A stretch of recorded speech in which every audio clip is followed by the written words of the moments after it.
Hola amigos, ¿cómo están? Han pasado 2 semanas del Tour de Francia, 2.600 kilómetros, un poquitito más, unos 43.000 metros del total del desnivel acumulado ya los hemos dejado atrás. Y tenemos a Vingegaard y a Pogačar, el primero y el segundo de la clasificación general en apenas 10 segundos de distancia. 10 segundos de distancia, llegando prácticamente de la mano, prácticamente a la par en las últimas 2 etapas, disputándose la etapa, las bonificaciones, los puntos, las posibilidades de estar un poquito más adelante, dando batalla, tratando de llegar un poco más arriba, pero solamente separados por 10 segundos. Están realmente muy parejos, muy igualados, prácticamente empatados, y esto es lo que muestra la clasificación general, ¿no? 10 segundos apenas de diferencia. El tercero, que en este momento es el español Carlos Rodríguez, hay que ir a buscarlo ya un par de minutos más atrás, ni hablar del cuarto, del quinto, del sexto y así, hasta completar el top 10 de este Tour de France. Pero la verdad es que estamos teniendo espectáculo y muy bueno. Ha pasado ese tríptico de montaña que decíamos, en donde arrancábamos en el Jura, nos íbamos por al lado de los Alpes, seguimos recorriendo los Alpes, pero el Tour está realmente muy interesante. Al menos entre el primero y el segundo todavía no hay nada dicho, y la realidad es que en la pelea por el podio, ese tercer lugar del podio tan ambicionado por todos, tampoco está definido, ¿no? En este momento tenemos, como decíamos, a Carlos Rodríguez. Hace unos días atrás parecía que Jan Hindley era el indicado para estar ahí. A Yates lo vemos en una muy buena forma, más allá de que tiene que trabajar para su compañero y jefe de equipo Tadej Pogačar. Viene metiéndose ahí, viene estando con muchas posibilidades. Vamos a entrar a la última semana y la realidad es que hay mucho para ver en este Tour, que arrancó una segunda semana con la etapa número 10 y un triunfo para la fuga, un triunfo para el ciclismo español que llevaba 100 etapas, una montonera de días, unos cuantos años de sequía para el ciclismo español, y fue Pello Bilbao el encargado de darle el triunfo, el hombre del Bahrain Victorious, de festejar, celebrar y honrar la memoria de Gino Mäder, quien lamentablemente perdió la vida en el Tour a Suiza hace algunas semanas atrás. La etapa número 11 en Moulins, con un nuevo sprint masivo, un sprint en el cual, si bien ya se habían descartado algunos sprinters, producto de algunos abandonos, como el de Mark Cavendish, que resumíamos hace algunos días atrás, en el resumen justamente de la semana pasada, que lo pueden ir a buscar, lo pueden ver aquí en el canal. También pueden pasar por el resumen del Giro Done, que lo hicimos hace unos días. A este sprint masivo llegábamos sin la presencia de Mathieu van der Poel, un Mathieu van der Poel que anduvo un tanto enfermo, con un poco de fiebre, bueno, situaciones que se dan en una carrera de estas de 3 semanas, en donde el que arranca con el pelo corto, si quiere terminar igual, se lo tiene que cortar. Una pequeña anécdota, ¿no?, que nos la han contado gente que ha estado de protagonista en este tipo de eventos.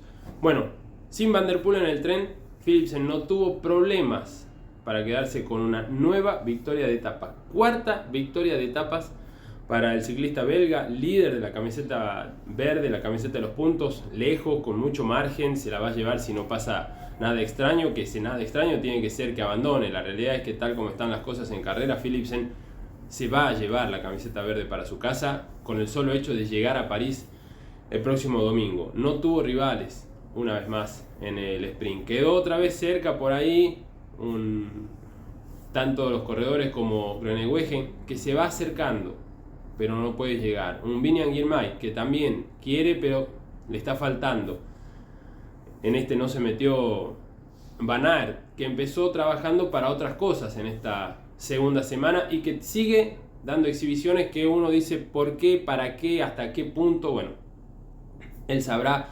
El Jumbo sabrá. El Jumbo viene haciendo un gran trabajo y por ahora viene de líder, así que no podemos decir demasiado. Podemos opinar, podemos estar más o menos de acuerdo, pero la realidad es que hasta acá el Jumbo viene logrando el objetivo, que es estar al frente.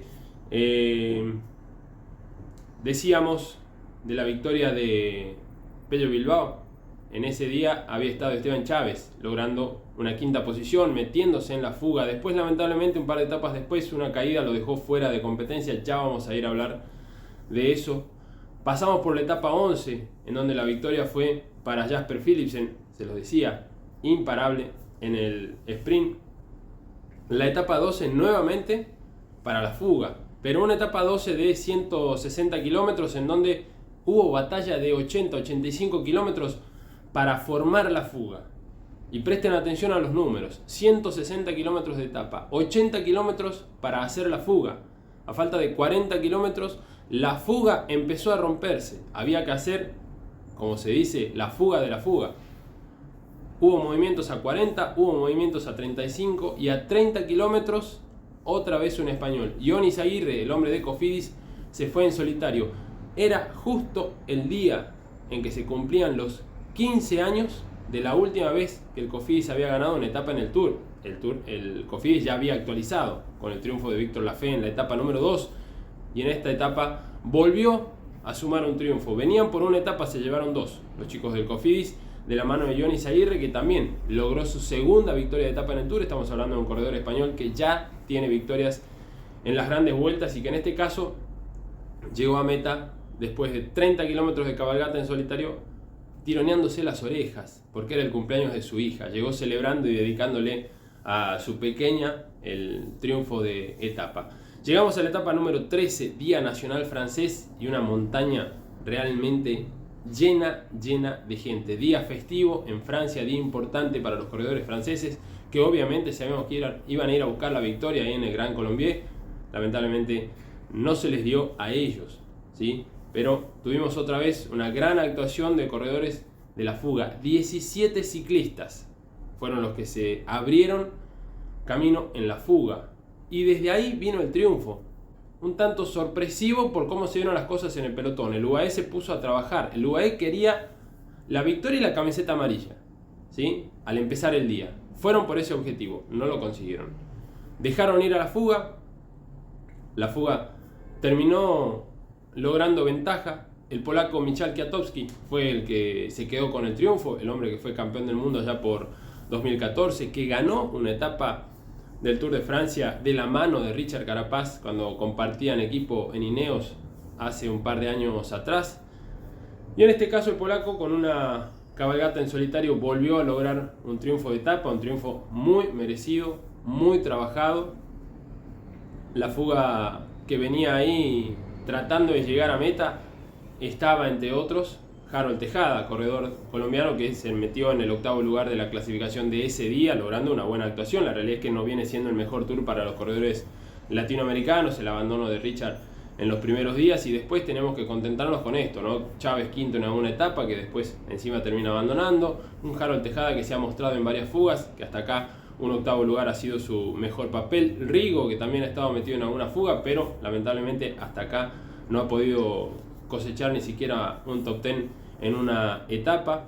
Un Andrea Amador que también lo ha buscado en varias fugas en estos últimos días, pero a quien lamentablemente tampoco le están saliendo las cosas de la mejor manera. Un Dani Martínez que ya se fue a la casa, y un Egan Bernal que venía bien, pero lamentablemente en la última etapa que tuvimos antes del día de descanso, una caída lo obligó a llegar con la grupeta, a perder muchas posiciones. Quizás tenga un poquito más de libertad para ir a buscar una etapa, no lo sabemos, todavía queda una semana y eso habrá que verlo. Pero le decía que en la etapa 13, con la llegada al Gran Colombier, el UAE se puso a trabajar, pero el trabajo del UAE no pudo dar frutos, no pudo llegar hasta la cabeza de carrera.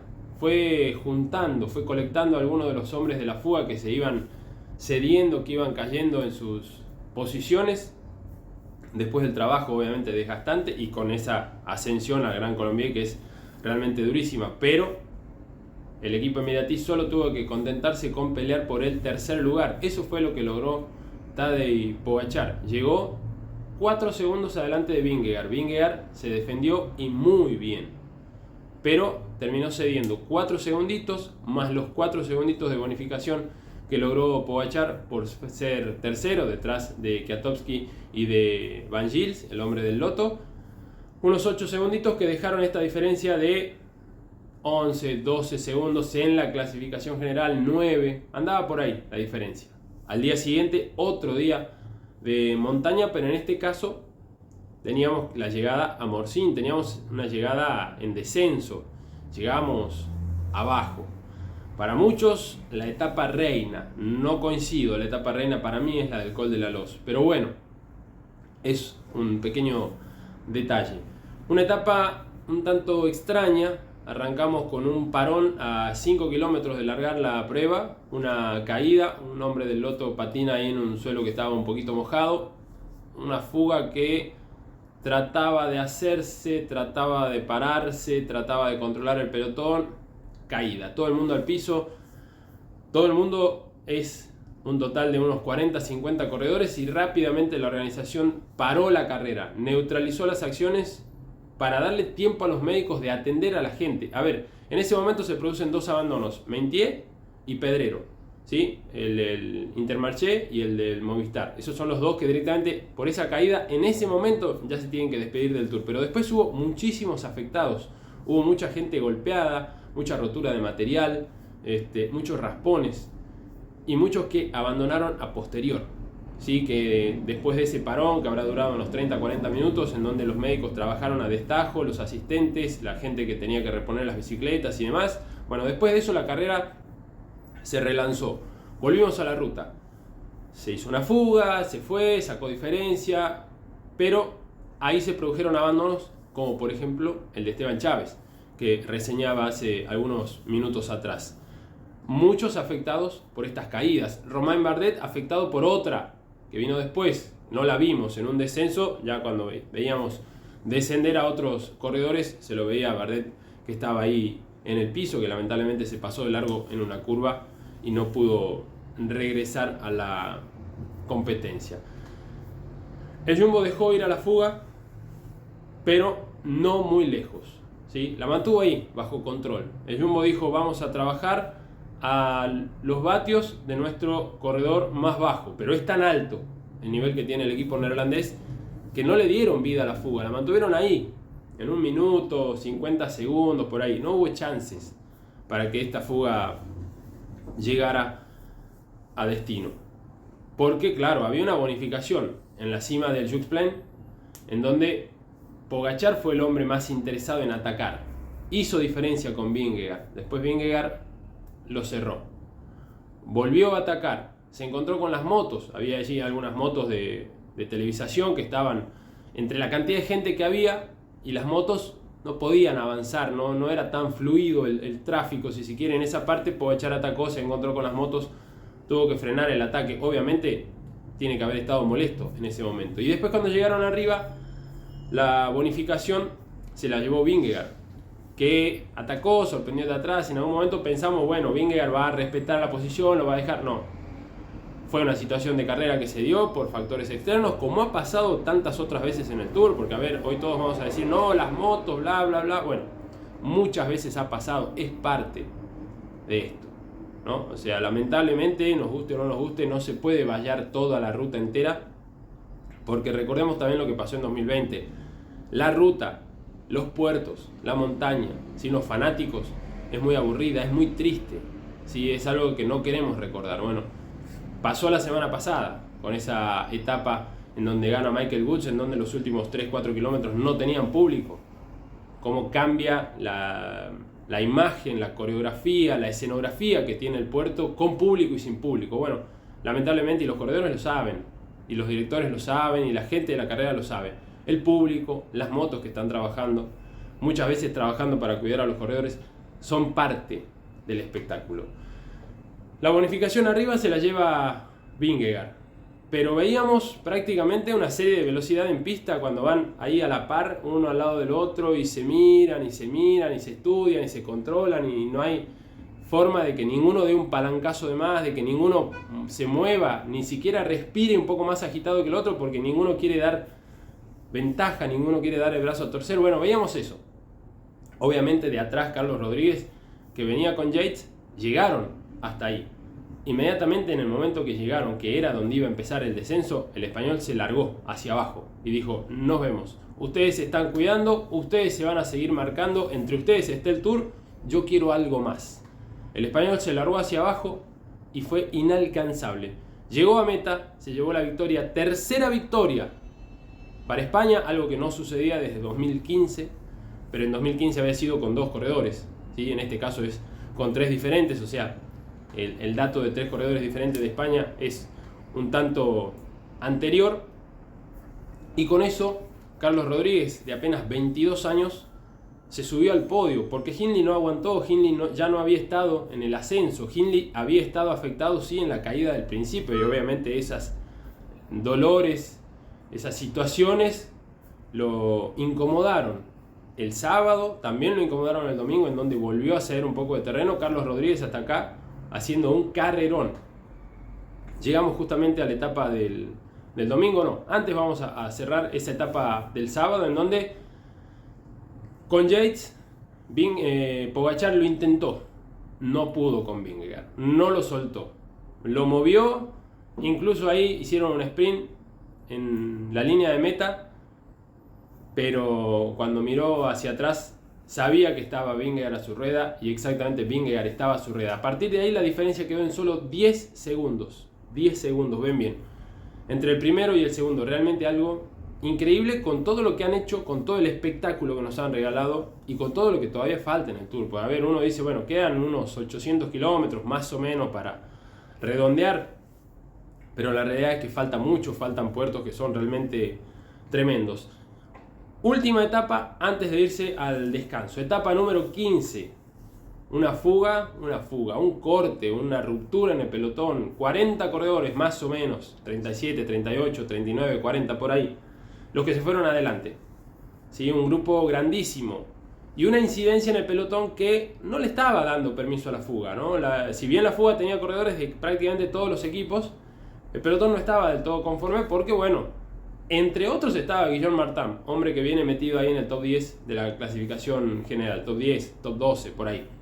No es un corredor para darle permiso, para darle tantas libertades el filósofo.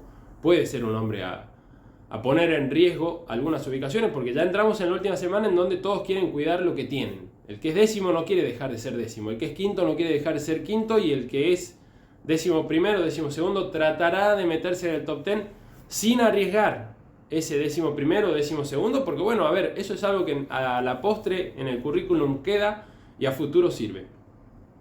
Esta fuga no tenía de todo permiso, el pelotón venía ahí enganchándola, venía cerquita, venía por cerrar, pero lamentablemente un aficionado que filmó con su celular el paso del pelotón de fuga, del pelotón de punta, cuando giró para volver al pelotón, lo tocó a Sepp Kuss, el corredor norteamericano que venía trabajando al frente del pelotón. Se fue al piso, y con él se fueron al piso unos cuantos. Se salvaron por esto, por los pelos. Se salvaron Pogačar, Vingegaard, lamentablemente hubo muchos afectados, entre ellos estuvo Egan Bernal. A partir de ahí, ¿sí? Que lamentablemente en ese momento, afortunadamente mejor dicho, en ese momento no tuvimos que lamentar abandonos, pero a partir de ahí la carrera cambió. La fuga sacó ventaja, la fuga se fue, el pelotón fue como que ya se desentendió de la fuga, había que recuperar hombres y obviamente no se iban a poner a trabajar, a gastar gente ya pensando en lo que queda. Adelante habían quedado Soler del UAE y otra vez Wout van Aert del Jumbo.